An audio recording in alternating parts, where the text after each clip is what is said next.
Merasa dihianati, Partai Demokrat memutuskan move on dari Koalisi Perubahan untuk Persatuan. Ya, kini Partai Demokrat buka opsi untuk bergabung ke poros lain yang punya cara pandang yang sama. Kemana kira-kira Partai Demokrat akan bergabung? Ke kubu Prabowo Ganjar atau justru membuat poros baru? Kita diskusi.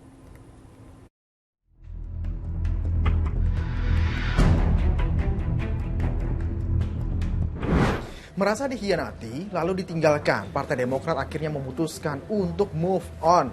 Lalu kemana Partai Demokrat ini akan berlabuh setelah patah hati sama Anies dan Nasdem? Kita diskusi soal ini.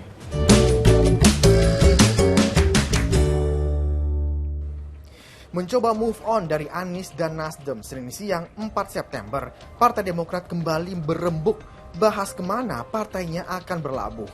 AHY yang kemarin gak ngomong abis diputusin, sekarang akhirnya buka suara.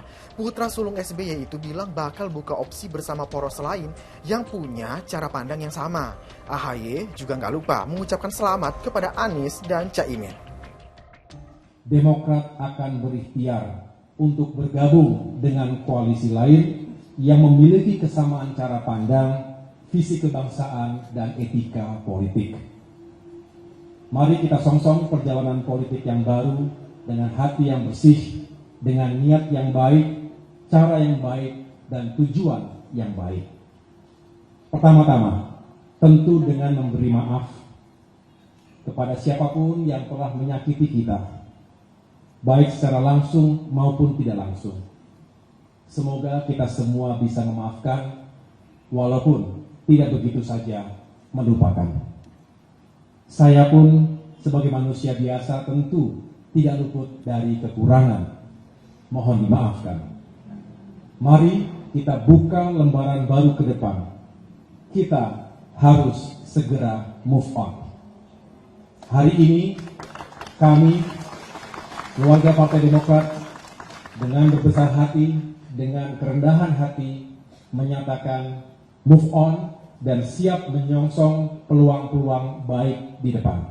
Saya mengucapkan selamat kepada Bapak Anies Rashid Baswedan dan Bapak Muhaimin Iskandar yang baru saja mendeklarasikan sebagai pasangan calon presiden dan calon wakil presiden 2024 ke depan. Semoga sukses. Kalau buka peluang sama poros lain, bakal kemana arah Partai Demokrat? Sekarang ini, selain poros Anies dan Caimin, ada dua poros lain. Ada Ganjar Pranowo dan Prabowo Subianto. Rata-rata, parpol lain udah punya arah mau kemana. Kalau Demokrat mau gabung, bakal ke Ganjar atau ke Prabowo?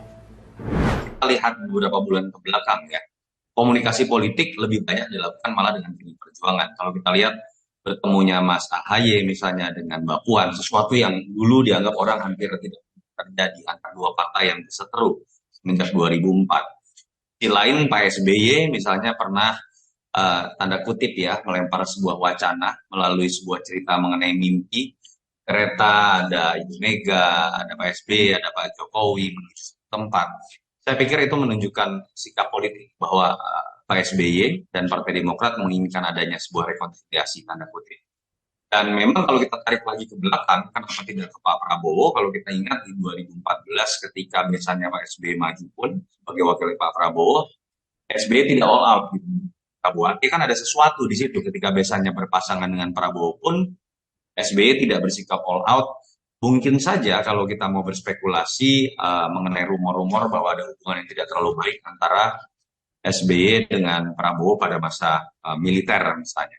Tapi memang tidak cukup hanya di masa AHY dengan Mbak Puan, ujung dari proses rekonsiliasi dan bersatunya Demokrat ke koalisi Mas Ganjar yang dipimpin oleh PDI Perjuangan itu saja akan ditentukan oleh Bu Mega dan Pak SBY sendiri nanti. Kita tinggalkan sejenak AHY dan Demokrat. Kita kasih waktu buat mereka untuk move on mau ke arah mana. Nah sekarang kita coba bahas peluang antara Anies Baswedan dengan Muhaimin Iskandar. Kalau dari beberapa lembaga survei bilang elektabilitas Anies Baswedan masih jauh dan mentok di nomor 3 di bawah Prabowo sama Ganjar. Survei Litbang Kompas di bulan Juni sampai Agustus 2023 misalnya menunjukkan elektabilitas Anies cuma 19,2%, jauh di bawah Prabowo dan Ganjar yang terus kejar-kejaran. Itu kalau Anies. Gimana dengan Muhaimin Iskandar? Elektabilitas Caimin juga dari hasil survei nggak bagus-bagus amat. Elektabilitas Ketua Umum PKB itu berkisar antara 1,5%. Jauh di bawah Ridwan Kamil, Sandiaga Uno, atau Erick Thohir. Kalau kata pengamat, butuh kerja keras antara Anies dan Caimin untuk meraup suara NU. Nah, pasalnya belum tentu semua suara NU itu 100% ke pasangan Anies dan juga Caimin. Dalam konteks matematika politik itu betul, pilihan untuk mendapatkan kekuatan Jawa Timur dan base NU itu betul. Dan PKB bisa menyediakan hal tersebut, bisa menjadi variabel komplementer. Tapi ada PR. Apakah betul kemudian nama Caimin merepresentasikan basis sosok yang bisa menyolidkan kekuatan PKB ataupun NU? Saya pikir ini masih jadi PR besar karena terbukti selama Caimin sudah bergerak 1 tahun lebih sebagai yang orang yang cocoknya image-nya akan dijadikan cawapres Prabowo, elektabilitasnya tidak naik-naik. Artinya betul pemilih NU banyak yang memilih PKB, tetapi ketika bicara sosok Caimin sebagai capres atau cawapres, itu hal yang berbeda. Yang kedua, tantangannya menurut saya adalah ketika nanti betul PKS tetap bergabung dalam barisan Anies Muhaimin, biasanya PKB dengan PKS ini, walaupun sama-sama partai Islam, itu ada dalam ceruk yang berbeda. Mereka memiliki cara pandang yang berbeda, termasuk perspektif mengenai ideologi dalam konteks politik. Jadi, kalau tidak dikonsolidasikan dengan baik, itu bukan dua gelas yang disatukan dalam satu wadah sehingga airnya bertambah, tapi ini bisa menjadi air dan minyak yang malah ketika disatukan akan saling memecahkan diri. Saya pikir PR dari gabungan koalisi. Drama Pilpres ini baru 1 poros, masih ada 2 poros lain atau mungkin ntar ada poros tambahan, kita belum tahu nih. Nah yang pasti akan berseris sampai pendaftaran Capres-Cawapres ditutup 25 November 2023. Saya Zeki Rahmat pamit, terima kasih, sampai jumpa.